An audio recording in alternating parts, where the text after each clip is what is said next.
I had always considered myself a rational man, a skeptic who only believed in what could be seen and touched. My name is John Miller, a journalist by trade, and I specialized in debunking myths and exposing the truth behind so-called supernatural events. But that was before I received the call that changed everything. It was a dreary November evening when my phone rang. The voice on the other end was shaky and desperate. "Mr. Miller, you have to come to Melville. There's something you need to see," the caller insisted. "Who is this?" I asked, already regretting picking up the phone. "My name is Eleanor Hayes. I'm a librarian here in Melville, Massachusetts. There's a house, an old house on the outskirts of town. People say it's haunted, but it's more than that. There's something evil there. Please, you have to help us." I sighed. Haunted houses were a dime a dozen, but something in her voice piqued my interest. "All right, Ms. Hayes. I'll come to Melville, but I can't promise I'll find anything out of the ordinary." "Thank you, Mr. Miller. Please hurry." With that, the line went dead. I leaned back in my chair, pondering my next move. Little did I know, this would be the beginning of the most terrifying journey of my life. The next day, I packed my bags and drove to Melville, a small town in Massachusetts that seemed to be frozen in time. The trees were bare, and the overcast sky gave the town an eerie feel. As I drove down Main Street, I noticed the looks from the locals, curious, wary, and filled with an unspoken fear. I checked into a small inn and made my way to the library where Eleanor Hayes worked. The building was old, with creaky wooden floors and the smell of ancient books. Eleanor, a middle-aged woman with graying hair and glasses, greeted me with a nervous smile. "Mr. Miller, thank you for coming," she said, shaking my hand.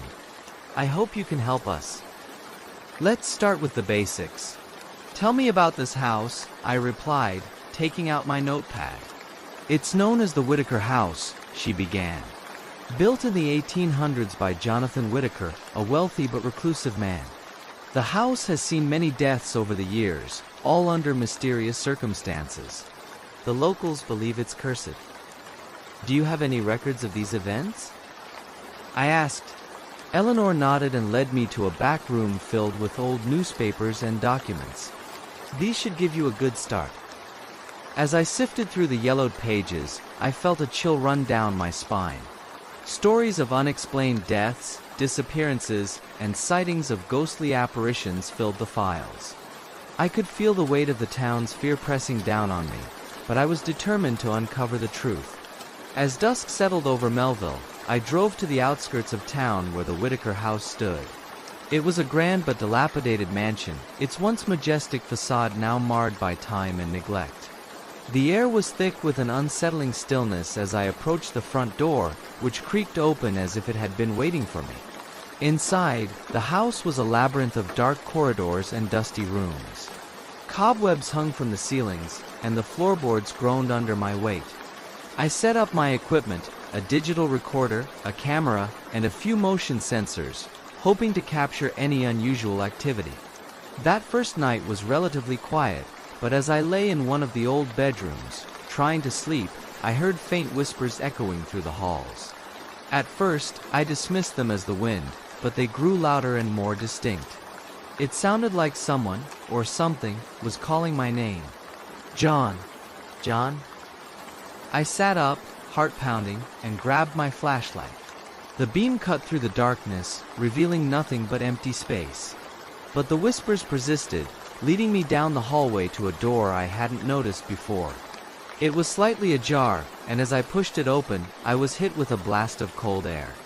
The room beyond was a small study, filled with dusty books and a large, ornate mirror. My reflection looked back at me, but something felt off. The whispers had stopped, replaced by an oppressive silence. I couldn't shake the feeling that I was being watched. The next morning, I returned to the library to dig deeper into the Whitaker House's past. Eleanor had gathered more documents for me, including personal letters and diaries from the Whitaker family. As I read through them, a disturbing pattern emerged. Jonathan Whitaker had been obsessed with the occult. He conducted seances and rituals, believing he could communicate with the dead. His wife, Margaret, had died under mysterious circumstances, and rumors spread that her spirit haunted the house. But the most chilling discovery was about their daughter, Emily. She had vanished without a trace at the age of 16. Some said she had run away, but others believed she had been a victim of her father's dark practices. I also found accounts from subsequent owners who experienced similar hauntings. Each story ended in tragedy, suicides, disappearances, and mental breakdowns. The house seemed to consume anyone who dared to live in it. Determined to get to the bottom of this, I decided to contact Dr. Samuel Harris, a renowned paranormal investigator, and Professor Elizabeth Warren, a local historian with expertise in occult practices. They agreed to meet me at the Whitaker House the following night. Dr. Harris and Professor Warren arrived just as the sun was setting. Dr. Harris was a tall, thin man with piercing blue eyes and a calm demeanor. Professor Warren, on the other hand, was a petite woman with an air of quiet intensity. Together, they brought an array of equipment designed to detect and record paranormal activity. "We've dealt with many haunted locations," Dr. Harris said as we set up in the living room. But this place, it feels different. As night fell, we conducted a séance in the study where I had heard the whispers. Professor Warren led the ritual, chanting in a language I didn't recognize. At first, nothing happened. But then, the temperature dropped, and a faint, bluish light appeared in the corner of the room. "Who are you?" Professor Warren asked, her voice steady. The light flickered and grew brighter. A cold breeze swept through the room, carrying with it the faint scent of roses. Suddenly, a shadowy figure emerged from the light, a young girl in a white dress, her eyes wide with fear. "Emily?" I whispered, recognizing her from the portraits I had seen. She nodded, her form flickering like a candle in the wind. "Help me," she pleaded, her voice echoing as if from a great distance. "How can we help you?" Dr. Harris asked gently. Before she could answer, the door slammed shut, and the room was plunged into darkness. The temperature plummeted further, and we heard a deep, guttural growl coming from behind us. Turning slowly, we saw a pair of glowing red eyes staring at us from the shadows. The glowing red eyes moved closer, and the growl grew louder, reverberating through the room. We stood frozen, unable to move, until Professor Warren's voice cut through the darkness. "Jonathan Whitaker, we know you are here. Release your hold on this house and your daughter." The growling stopped abruptly, and the red eyes vanished. The room warmed up slightly, and we heard a soft sobbing. Emily's figure reappeared, more solid than before, her eyes filled with gratitude and sadness. "Thank you," she whispered. "My father won't let me go. He bound my soul to this place with his dark magic. You must destroy the mirror in the study. It holds his power." With that, Emily faded away, leaving us in stunned silence. The mirror? Of course. It made sense now, the feeling of being watched, the cold air, the whispers. Everything centered around that mirror. "We need to act quickly," Dr. Harris said, breaking the silence. "Jonathan's spirit won't give up easily." We made our way back to the study, the tension palpable. The mirror loomed before us, its surface reflecting our anxious faces. Dr. Harris handed me a heavy iron candlestick. "Do it, John," he said. "Destroy the mirror." Taking a deep breath, I raised the candlestick and brought it down on the mirror with all my strength. The glass shattered, sending shards flying across the room. A deafening roar filled the air, and the house shook violently. A dark, swirling vortex emerged from the broken mirror, and we could see Jonathan's enraged face within it. "You cannot defeat me," he bellowed. Professor Warren stepped forward, chanting a powerful incantation. The vortex began to shrink, pulling Jonathan's spirit with it. With one final, anguished scream, the vortex collapsed, and the house fell silent. We stood there, panting and shaken, as the dust settled. The oppressive atmosphere that had hung over the house seemed to lift, replaced by an eerie calm. We had done it. Jonathan Whitaker's malevolent spirit was gone. But as we began to clean up the shattered glass, something caught my eye. Among the shards lay a small, leather-bound journal. I picked it up and flipped through the pages, which were filled with Jonathan's meticulous handwriting.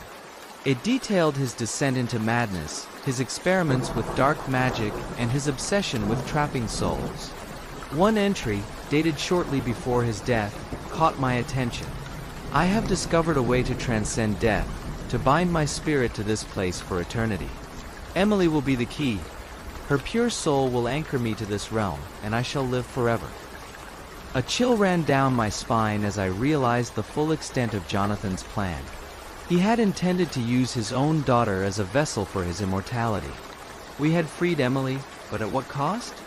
As I pondered this, Dr. Harris called out, "John, look at this." He pointed to a hidden compartment behind the mirror, now exposed by the broken glass. Inside was an old, rusted key. "This must open something important," I said, taking the key. "But what?" Professor Warren's eyes widened in realization. "The cellar. There were rumors of a secret chamber beneath the house. We need to find it." With a sense of foreboding, we descended into the dark, musty cellar.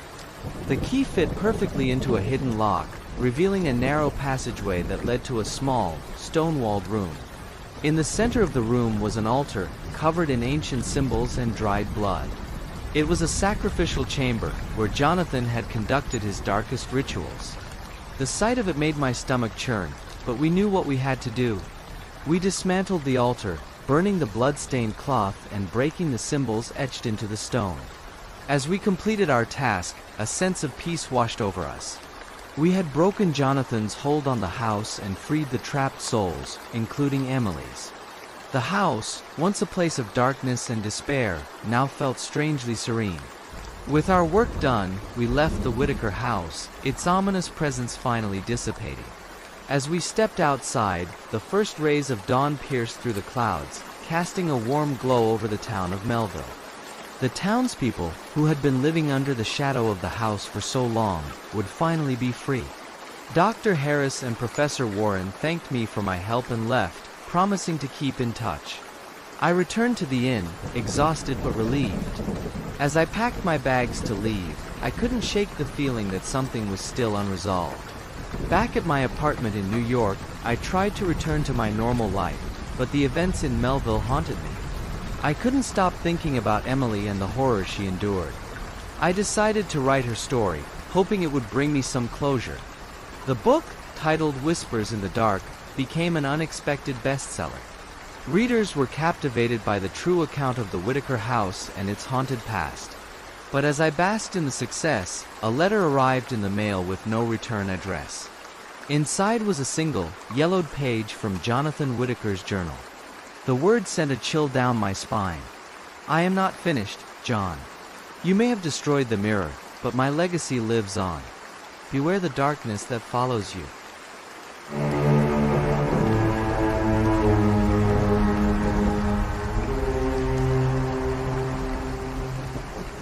My name is Daniel Thompson, and I've always considered myself a man of logic and reason. As a professional photographer, I've traveled the world capturing the beauty and horror of life through my lens. But nothing could have prepared me for the assignment that would change everything I believed about reality. It started with a phone call from my editor, James. "Daniel, I've got a job for you," he said, excitement tinging his voice. "An abandoned asylum in Pine Hill, West Virginia. They say it's haunted. Think you're up for it?" "Haunted asylum?" I scoffed. "Sounds like a tourist trap." "Maybe, but it's a paying gig. And who knows? You might capture something extraordinary." I hesitated. I had never been one to believe in ghosts or the supernatural, but the idea of photographing an old, decaying asylum intrigued me. "All right, I'm in. When do I leave?" Pine Hill was a small, forgotten town nestled in the heart of West Virginia. As I drove down the winding road that led to the town, I was struck by its eerie tranquility. The trees were thick and towering, casting long shadows over the narrow streets. The houses, though quaint, had an air of neglect. I checked into the only motel in town, a rundown establishment with flickering neon lights. The receptionist, a young woman with dark circles under her eyes, handed me my key without a word. Her haunted expression made me uneasy. The next morning, I made my way to the local library, hoping to find more information about the asylum. The librarian, Mrs. Harper, was an elderly woman with a stern demeanor and a wealth of knowledge about the town's history. "Pine Hill Asylum," she said, her voice barely above a whisper. "It's been closed for decades. They say it's cursed." "Cursed?" I asked, intrigued. "What happened there?" Mrs. Harper leaned in, her eyes narrowing. In the early 1900s, Dr. Victor Hargrove ran the asylum. He conducted experiments on the patients, trying to cure mental illness with unconventional methods. Many patients died under his care. Then, in 1925, a fire broke out, killing dozens. They say the spirits of the patients still haunt the place. I thanked Mrs. Harper and left the library, my curiosity piqued. That night, I drove to the asylum, my camera ready. The building loomed ahead, its silhouette dark against the night sky. The front gates creaked open, as if inviting me in. The asylum was a sprawling complex of crumbling buildings and overgrown courtyards. Vines crawled up the walls, and the air was thick with the scent of decay. As I stepped inside, my flashlight beam cutting through the darkness, I felt a chill run down my spine.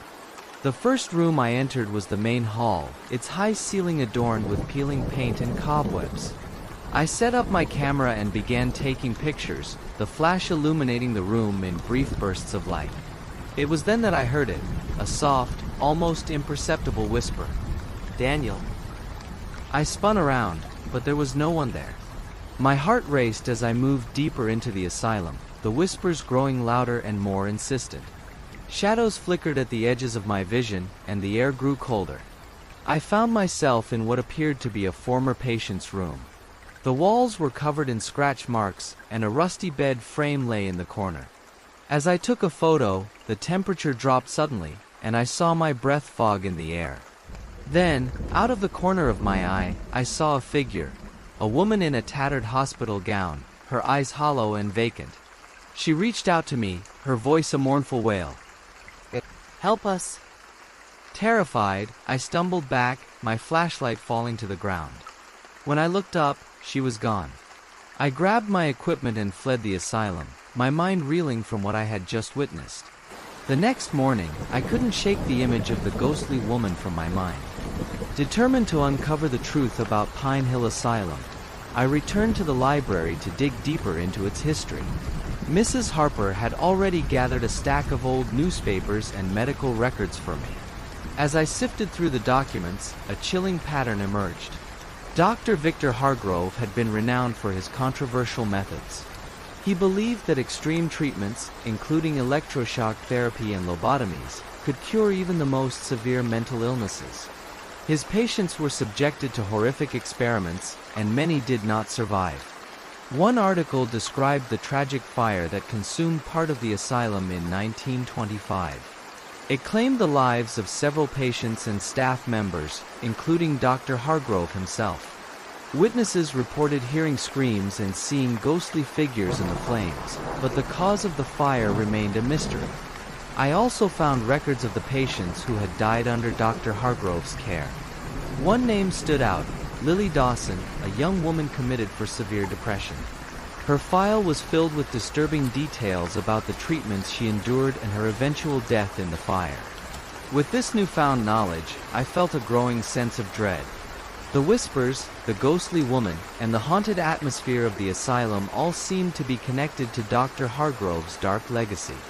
I needed answers, and I knew exactly where to find them. That night, I returned to the asylum, armed with my camera and a newfound resolve. As I stepped inside, the whispers began again, louder and more urgent. The air was thick with an oppressive energy, and the temperature plummeted. "Help us!" The voices echoed through the halls. I made my way to the basement, where the most inhumane experiments had taken place. The walls were lined with rusty medical equipment and abandoned treatment rooms. My flashlight flickered as I entered a large chamber that had once served as an operating theater. As I took photos, I felt a presence behind me. Turning slowly, I saw Lily Dawson's ghostly figure standing in the doorway. Her eyes were filled with sorrow, and she pointed to a corner of the room. There, hidden beneath a pile of debris, was an old journal. I picked it up and flipped through the pages. It was Dr. Hargrove's personal diary, detailing his experiments and the growing unrest among his patients. The final entry was particularly disturbing. The voices, they haunt me day and night. The patients, they say, have cursed this place. They will not rest until their suffering is avenged. I fear for my soul. Suddenly, the room grew colder, and I heard a low growl. A dark shadow emerged from the corner, its red eyes glowing with malevolence. It lunged at me, and I barely escaped, running up the stairs and out of the asylum. Back in town, I contacted a paranormal investigator named Sarah Blake and a former nurse from the asylum, Helen Carter. Sarah was known for her expertise in dealing with haunted locations, and Helen had first-hand experience with the asylum's dark history. We met at the motel and discussed our plan. "The spirits are restless," Sarah said. "We need to conduct a séance to communicate with them and find out how to help them move on." Helen nodded, her face pale. I worked at the asylum after the fire. The things I saw, the screams, it was as if the very walls were crying out for justice. That night, we returned to the asylum. The air was thick with anticipation as we set up in the main hall. Sarah lit candles and arranged them in a circle, while Helen and I joined hands with her. "We call upon the spirits of Pine Hill Asylum," Sarah intoned. "We seek to understand your pain and help you find peace." At first, there was only silence. Then, the temperature dropped and the candles flickered. A cold breeze swept through the room, and we heard a faint, mournful wail. Lily Dawson's ghost appeared before us, her eyes filled with tears. "Help us," she whispered. "Destroy the source of our suffering." "What is the source?" I asked. "The experiments, the machines, they bind us here," she replied. "Destroy them, and we will be free." With that, she faded away, and the room grew still. We knew what we had to do. The next day, armed with sledgehammers and a resolve born of desperation, Sarah, Helen, and I returned to the asylum. The building loomed ahead, its dark windows like empty eyes watching our every move. We made our way to the basement, where the most sinister remnants of Dr. Hargrove's experiments lay. The air was thick with tension as we approached the old operating theater. The ghostly presence seemed stronger here, the whispers more insistent. Helen, trembling but determined, pointed to the rusted medical equipment and the ominous symbols etched into the walls. "These machines, they were used for the worst of the experiments," she said. "We need to destroy them all." We swung our sledgehammers with all our might, shattering the metal devices and breaking apart the symbols.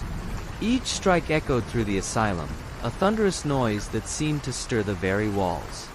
As we worked, the temperature plummeted, and a chilling wind swept through the room.